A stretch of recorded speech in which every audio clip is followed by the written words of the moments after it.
السلام علیکم ورحمۃ اللہ وبرکاتہ۔ آج کے ہمارے بیان کا موضوع ہے حضرت یونس علیہ السلام کا واقعہ۔ اس سے پہلے آپ ہمارے چینل کو سبسکرائب کریں، بیل آئیکن کو پریس کریں، لائک اور شیئر کریں۔ نحمدہ ونصلی علی رسولہ الکریم، اما بعد فاعوذ باللہ من الشیطان الرجیم، بسم اللہ الرحمن الرحیم۔ حضرت یونس علیہ السلام کی قوم وہ منفرد قوم ہے جس پر عذاب الہی نازل ہوا تو اس نے توبہ کر لی، عذاب الہی ان سے دور کر دیا گیا۔ قرآن مجید فرقان حمید میں اللہ رب العزت کا ارشاد ہے، پھر کوئی بستی ایسی کیوں نہ ہو کہ ایمان لاتی تو اسے اس کا ایمان نفع دیتا، سوائے یونس علیہ السلام کی قوم کے۔ جب وہ ایمان لائی تو ہم نے دنیا کی زندگی میں ان سے ذلت کا عذاب دور کر دیا اور ایک مدت تک فوائد دنیاوی سے ان کو بہرہ مند رکھا۔ حضرت یونس علیہ السلام قوم سے مایوس ہو کر علاقہ چھوڑ گئے تو اللہ رب العزت نے انہیں مچھلی کے پیٹ میں قید کر دیا۔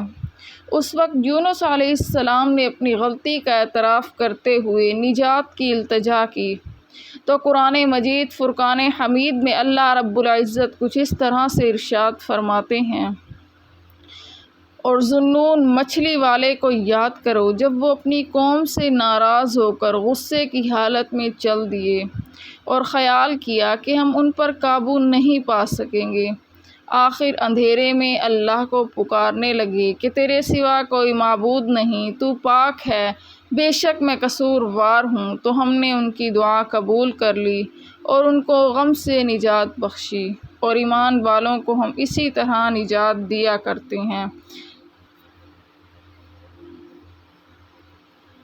اللہ تعالیٰ نے آپ کی پکار کو قبول کیا اور آپ کو قید سے نجات دے دی۔ قرآن مجید فرقان حمید میں اللہ رب العزت ارشاد فرماتے ہیں، اور بے شک یونس علیہ السلام بھی پیغمبروں میں سے تھے۔ جب بھاگ کر بھری ہوئی کشتی میں پہنچے سو اس وقت کرہ ڈالا گیا تو انہوں نے ضحک اٹھائی، پھر مچھلی نے ان کو نگل لیا اور وہ اپنے آپ کو ملامت کرنے لگ گئے۔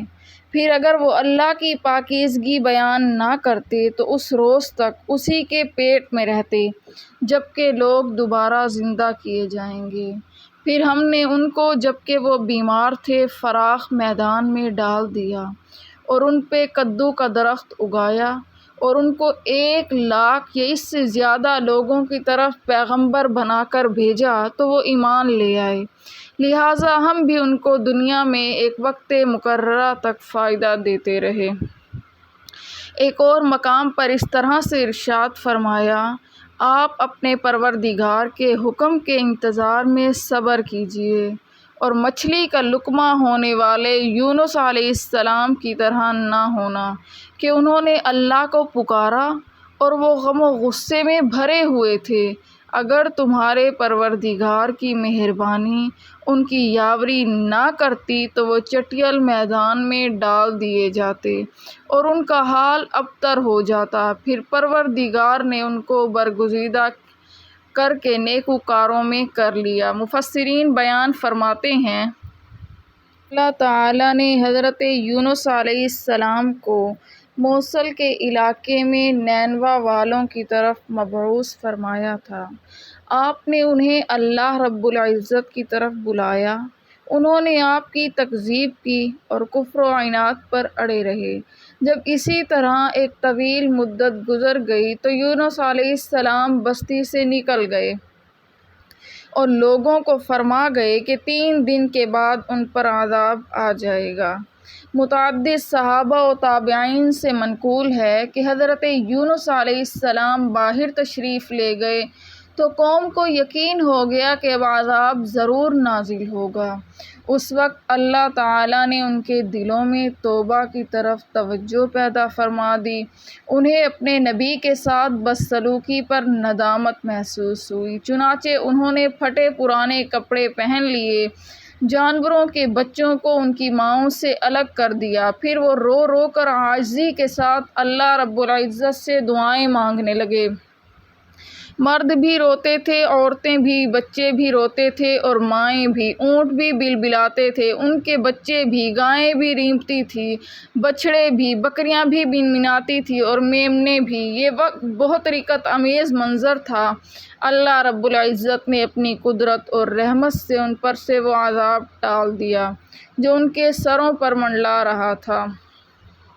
اسی لیے اللہ رب العزت نے ارشاد فرمایا، پس کیوں نہ کوئی بستی ایمان لائے کہ اس کا ایمان لانا اس کے لیے نافع ہوتا، یعنی گزشتہ اقوام میں کوئی ایسی بستی کیوں نہ پائی گئی جو پوری کی پوری ایمان لے آتی۔ معلوم ہو کہ ایسا نہیں ہوا، بلکہ ایسے ہی ہوا جیسے اللہ رب العزت نے ارشاد فرمایا، اور ہم نے کسی بستی میں کوئی ڈرانے والا نہیں بھیجا مگر وہاں کے خوشحال لوگوں نے کہا کہ جو چیز تم دے کر بھیجے گئے ہو ہم اس کے قائل نہیں ہیں۔ اللہ تعالیٰ نے پھر ارشاد فرمایا، پھر کوئی بستی ایسی کیوں نہ ہو کہ ایمان لے آتی تو اسے اس کا ایمان نفع دیتا، سوائے یونس علیہ السلام کی قوم کے۔ جب وہ ایمان لے آئی تو ہم نے رسوائی کے عذاب کو دنیاوی زندگی میں ان پر سے ٹال دیا اور ان کو ایک خاص وقت تک کے لیے زندگی سے فائدہ اٹھانے کا موقع دیا، یعنی وہ سب کے سب ایمان لے آئے۔ مفسرین کا اس کے بارے میں بہت اختلاف ہے کہ ان کے اس ایمان سے انہیں آخرت میں فائدہ ہوگا یا نہیں، اور جس طرح دنیا کے عذاب سے چھوٹ گئے آخرت کے عذاب سے بھی بچ جائیں گے یا نہیں۔ قرآن کریم کے ظاہری الفاظ سے معلوم ہوتا ہے کہ اس ایمان سے انہیں آخرت میں بھی فائدہ ہوگا، کیونکہ اللہ رب العزت نے قرآن کریم میں ارشاد فرمایا، لما آمنو، جب وہ ایمان لے آئے، اور فرمایا ہم نے اسے 1,00,000 یا اس سے زیادہ آدمیوں کی طرف بھیجا، پس وہ ایمان لے آئے، لہٰذا ہم نے انہیں ایک زمانے تک فائدے دیے۔ اس دنیاوی فائدے سے یہ لازم نہیں آتا کہ اخروی عذاب سے نجات حاصل نہ ہو۔ اس قوم کی تعداد 1,00,000 تو یقینی تھی، اس سے زیادہ کتنی تعداد تھی اس کے بارے میں علماء کے مختلف اقوال ہیں۔ بہرحال جب حضرت یونس علیہ السلام اپنی قوم کی وجہ سے دل برداشتہ ہو کر روانہ ہو گئے تو سمندر میں سفر کرنے کے لیے ایک کشتی میں سوار ہوئے۔ کشتی لہروں میں ڈگمگانے اور ہچکولے کھانے لگی اور قریب تھا کہ ڈوب جائے۔ چنانچہ مسافروں نے مشورے سے یہ طے کیا کہ قرعہ اندازی کریں اور جس کے نام کا قرعہ نکلے اسے کشتی سے سمندر میں پھینک کر بوجھ کم کریں۔ جب انہوں نے قرعہ ڈالا تو قرعے میں اللہ کے نبی حضرت یونس علیہ السلام کا نام نکلا۔ لوگ حضرت یونس علیہ السلام کے زہد و تقوی سے واقف تھے۔ انہوں نے آپ کو دریا میں پھینکنا پسند نہ کیا۔ انہوں نے دوبارہ قرعہ ڈالا تو پھر حضرت یونس علیہ السلام کا دوبارہ نام نکل آیا۔ آپ نے چھلانگ لگانے کا ارادہ کیا تو دوسرے مسافروں نے پھر آپ کو منع کر دیا۔ انہوں نے تیسری بار قرعہ ڈالا، تب بھی حضرت یونس علیہ السلام کا نام نکلا، کیونکہ اللہ رب العزت کی خاص مشیت یہی تھی۔ ارشاد باری تعالیٰ ہے، اور بلا شبہ یونس علیہ السلام نبیوں میں سے تھے۔ جب وہ بھاگ کر بھری کشتی میں پہنچے اور پھر قرعہ اندازی ہوئی تو یہ مغلوب ہو گئے، سو انہیں مچھلی نے نگل لیا اور وہ خود اپنے آپ کو ملامت کرنے لگ گئے۔ جب قرعے میں آپ کا نام نکلا تو آپ کو سمندر میں پھینک دیا گیا۔ اللہ رب العزت نے بحیرہ روم کی ایک بڑی مچھلی بھیج دی، وہ آپ کو نگل گئی۔ اللہ تعالیٰ نے اسے حکم دیا کہ وہ آپ کا گوشت نہ کھائے اور ہڈی نہ توڑے، کیونکہ حضرت یونس علیہ السلام اس مچھلی کا رزق نہیں تھے۔ اس نے آپ کو لے کر تمام سمندروں کا چکر لگایا۔ بعض علماء نے بیان فرمایا ہے کہ اس مچھلی کو اس سے بڑی مچھلی نے نگل لیا تھا۔ حضرت یونس علیہ السلام کی مچھلی کے پیٹ سے پکار۔ جب آپ مچھلی کے پیٹ میں پہنچ گئے تو آپ نے سوچا کہ آپ فوت ہو گئے ہیں، لیکن آپ نے اپنے اعضاء کو حرکت دی تو اعضاء نے حرکت کی، تب آپ کو معلوم ہوا کہ آپ ابھی زندہ ہیں، چنانچہ اللہ کے لیے سجدے میں گر گئے اور فرمایا یا رب، میں نے ایسی جگہ کو تیرے لیے مسجد بنایا ہے کہ اس طرح کے مقام پر کسی نے تیری عبادت نہیں کی۔ یہ مچھلی آپ کو لے کر گہرے سمندروں میں گھومنے لگی، آپ نے مچھلیوں کو رحمان کی تسبیح کرتے سنا اور کنکریوں سے اللہ کی تسبیح سنی۔ اس مقام پر آپ نے زبان حال سے اور زبان مقال سے فرمایا، جیسے اللہ ذوالجلال نے بیان فرمایا ہے، جو پوشیدہ چیزوں سے باخبر اور مصائب سے نجات دلانے والا ہے۔ وہ ہلکی سی ہلکی آواز سنتا ہے اور بڑی سی بڑی دعا قبول کرتا ہے۔ اور مچھلی والے کو یاد کرو جب وہ اپنی قوم سے ناراض ہو کر غصے کی حالت میں چل دیے اور خیال کیا کہ ہم اس پر قابو نہیں پا سکیں گے، آخر اندھیرے میں اللہ کو پکارنے لگے کہ تیرے سوا کوئی معبود نہیں ہے، تو پاک ہے، بے شک میں قصوروار ہوں۔ تو ہم نے ان کی دعا قبول کر لی اور ان کو غم سے نجات بخشی، اور ایمان والوں کو ہم اسی طرح نجات دیا کرتے ہیں۔ اس نے خیال کیا کہ ہم اس پر قابو نہیں پا سکیں گے، مطلب یہ ہے کہ آپ نے گمان کیا کہ اللہ آپ پر تنگی اور سختی نہیں کرے گا۔ فنادا فی الظلمات، بالآخر وہ اندھیروں کے اندر سے پکار اٹھا کہ میں اندھیروں سے مراد مچھلی کے پیٹ کا اندھیرا، سمندر کا اندھیرا اور رات کا اندھیرا ہے۔ ایک قول یہ ہے کہ اس مچھلی کو ایک اور مچھلی نے نگل لیا تھا، اسی لیے دو مچھلیوں کا اندھیرا اور سمندر کا اندھیرا مراد ہے۔ ارشاد باری تعالی ہے، پھر اگر وہ اللہ کی پاکیزگی بیان نہ کرتے تو اس روز تک اسی کے پیٹ میں رہتے جبکہ لوگوں کو دوبارہ زندہ کیا جائے گا۔ اس کا مطلب یہ ہے کہ اگر آپ وہاں اللہ کی تسبیح نہ کرتے اور اللہ کے سامنے عاجزی کرتے ہوئے توبہ نہ کرتے تو قیامت تک وہیں رہتے اور قیامت کو مچھلی کے پیٹ سے زندہ ہو کر نکلتے۔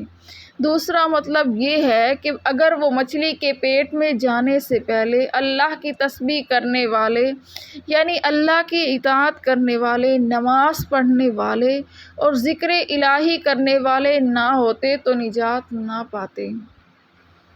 حدیث میں ہے کہ حضرت عبداللہ ابن عباس سے مروی ہے کہ رسول اللہ صلی اللہ علیہ وسلم نے ارشاد فرمایا، اے لڑکے، میں تجھے کچھ باتیں سکھاتا ہوں، اللہ کا خیال رکھ، اسے یاد رکھ، اس کے احکام کا خیال رکھ، اللہ تیرا خیال رکھے گا۔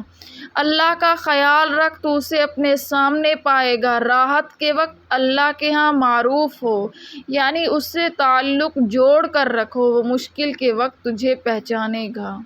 امام ابن جریر رحمۃ اللہ علیہ نے اپنی تفسیر میں حضرت ابو ہریرہ رضی اللہ تعالی عنہ کی روایت سے حدیث بیان کی ہے کہ رسول اللہ صلی اللہ علیہ وسلم نے ارشاد فرمایا، جب اللہ رب العزت نے یونس علیہ السلام کو مچھلی کے پیٹ میں قید کرنے کا ارادہ فرمایا تو اللہ رب العزت نے مچھلی کو وحی کی، اسے لے لو لیکن اس کا گوشت زخمی نہ کرنا اور ہڈی نہ توڑنا۔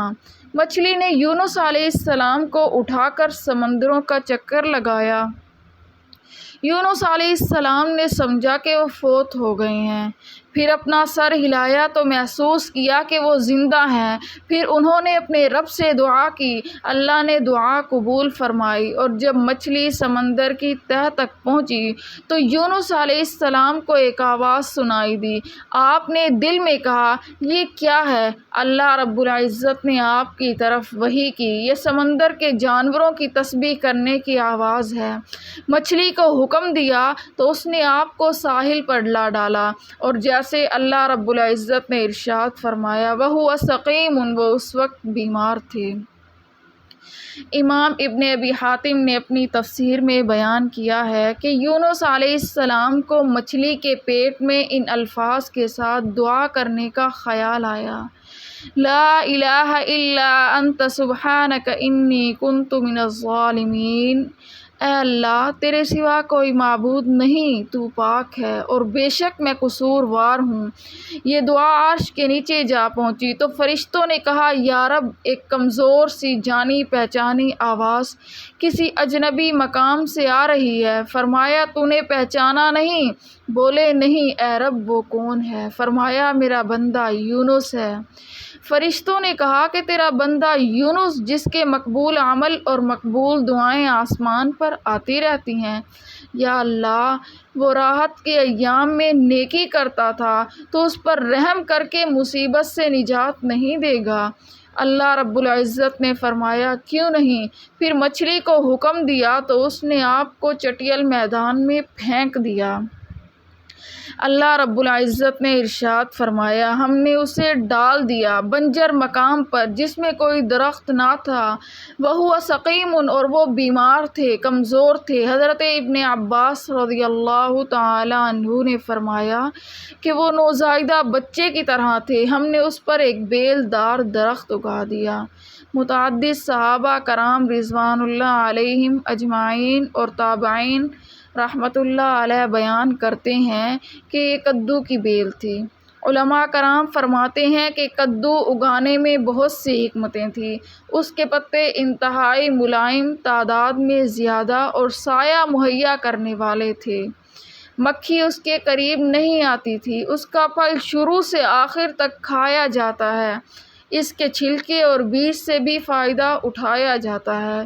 یہ دماغ کو قوت دیتا ہے اور بہت سے فوائد کا حامل ہے۔ اللہ رب العزت کے حکم سے ایک جنگلی ہرنی صبح شام آ کر آپ کو دودھ پلاتی تھی۔ یہ آپ پر اللہ کی رحمت اور اس کا احسان تھا۔ اسی طرح اللہ رب العزت نے ارشاد فرمایا ہم نے ان کی دعا قبول کر لی اور ان کو غم سے نجات بخشی، اور ایمان والوں کو ہم اسی طرح نجات دیا کرتے ہیں۔ یعنی ہم سے جو کوئی دعا کرے اور ہماری پناہ کا طالب ہو، ہم اس کے ساتھ اسی طرح احسان کرتے ہیں۔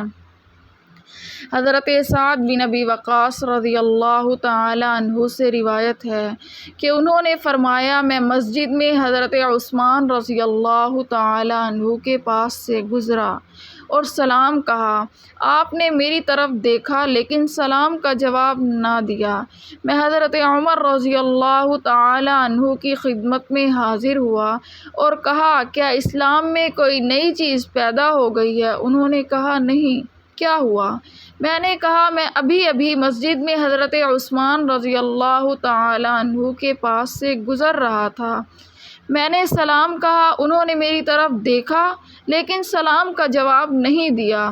حضرت عمر رضی اللہ تعالی عنہ نے حضرت عثمان کو بلا کر فرمایا آپ نے اپنے بھائی کو سلام کا جواب کیوں نہیں دیا؟ انہوں نے کہا میں نے تو ایسا نہیں کیا۔ حضرت سعد رضی اللہ تعالی عنہ نے فرمایا کیا ہے؟ انہوں نے قسم کھا لی کہ ایسا نہیں ہوا۔ انہوں نے بھی قسم کھا لی کہ ایسے ہوا ہے۔ پھر حضرت عثمان رضی اللہ تعالی عنہ کو کچھ یاد آیا۔ فرمایا اللہ مجھے معاف کرے، آپ میرے پاس سے گزرے تھے تو میں رسول اللہ صلی اللہ علیہ وسلم کا ایک فرمان دل میں دہرا رہا تھا۔ مجھے جب بھی وہ فرمان یاد آتا ہے میرے دل اور آنکھوں پر پردہ آ جاتا ہے۔ حضرت سعد رضی اللہ تعالی عنہ نے فرمایا میں آپ کو اس کے بارے میں بتاتا ہوں کہ رسول اللہ صلی اللہ علیہ وسلم نے ہمیں پہلی بار دعا کے بارے میں بیان فرمانا شروع کیا۔ پھر ایک بدو آ گیا اور آپ اس کی طرف متوجہ ہو گئے، حتیٰ کہ رسول اللہ صلی اللہ علیہ وسلم اس سے بات مکمل کر کے اٹھ کھڑے ہوئے اور گھر کی طرف چل پڑے۔ میں بھی آپ کے پیچھے پیچھے روانہ ہوا، حتیٰ کہ جب مجھے محسوس ہوا کہ اب آپ میری طرف متوجہ ہوئے بغیر گھر میں داخل ہو جائیں گے تو میں نے زمین پہ پاؤں مارا اور قدموں کی آواز پیدا کی تو رسول اللہ صلی اللہ علیہ وسلم میری طرف متوجہ ہوئے اور فرمایا کون ہے؟ حضرت ابو اسحاق ہو۔ میں نے کہا کہا جی ہاں، اللہ کے رسول صلی اللہ علیہ وسلم نے فرمایا کیا بات ہے؟ میں نے کہا قسم ہے اللہ کی اور تو کوئی بات نہیں، لیکن آپ نے ایک دعا کا ذکر کیا تھا، پھر وہ بدو آ گیا اور آپ اس کے ساتھ بات کرنے میں مشغول ہو گئے۔ آپ نے فرمایا ہاں، وہ ذوالنون حضرت یونس علیہ السلام کی دعا ہے جو آپ نے مچھلی کے پیٹ میں مانگی تھی۔ وہ دعا یہ ہے، لا الہ الا انت سبحانک انی کنت من الظالمین۔ اے اللہ، تیرے سوا کوئی معبود نہیں، بے شک میں قصوروار ہوں۔ جو مسلمان کسی بھی معاملے میں اپنے رب سے ان الفاظ کے ساتھ دعا کرتا ہے، اللہ رب العزت اس کی دعا کو قبول فرماتا ہے۔ اللہ تعالیٰ نے فرمایا بلا شبہ یونس نبیوں میں سے تھے۔ اللہ رب العزت نے سورہ نساء اور سورہ انعام میں انبیاء کرام کے ساتھ آپ کا ذکر فرمایا ہے۔ رسول اللہ صلی اللہ علیہ وسلم نے ارشاد فرمایا، کسی بندے کو یہ نہیں کہنا چاہیے کہ میں یونس بن متی سے بہتر ہوں۔ حضرت ابو ہریرہ سے ایک مسلمان کا ایک یہودی کو تھپڑ مارنے کا واقعہ مروی ہے۔ یہودی نے کہا قسم ہے اس ذات کی جس نے موسیٰ علیہ السلام کو جہان والوں پر فضیلت دی۔ مسلمان کو غصہ آیا کہ یہودی اشارتاً حضرت موسیٰ کو رسول اللہ صلی اللہ علیہ وسلم سے افضل قرار دے رہا ہے۔ صحیح بخاری کی روایت میں اس حدیث کے آخر میں یہ الفاظ ہیں، میں نہیں کہتی کہ کوئی شخص یونس بن متی سے افضل ہے۔ کسی بندے کو یہ نہیں کہنا چاہیے کہ میں یونس بن متی سے بہتر ہوں۔ اس کے مفہوم کے بارے میں ایک قول ہے، یعنی کسی کو نہیں کہنا چاہیے کہ اپنے آپ کو یونس علیہ السلام سے بہتر خیال کرے۔ دوسرے قول کے مطابق حدیث کا مطلب یہ ہے کہ کسی کو نہیں چاہیے کہ مجھے یونس بن متی سے افضل قرار دے، جیسا کہ ایک حدیث میں آیا ہے کہ مجھے نبیوں پر افضلیت نہ دو، نہ یونس بن متی پر فضیلت دو۔ آپ کا یہ ارشاد کسر نفسی اور تواضع کے طور پر ہے۔ اللہ رب العزت کی طرف سے درود و سلام نازل ہوں نبی کریم صلی اللہ علیہ وسلم کی ذات اقدس پر، آپ کے اہل بیت پر، آپ کے تمام انبیاء کرام، صحابہ کرام اور رسولوں پر۔ سبحان اللہ، وآخر دعوانا ان الحمد للہ رب العالمین۔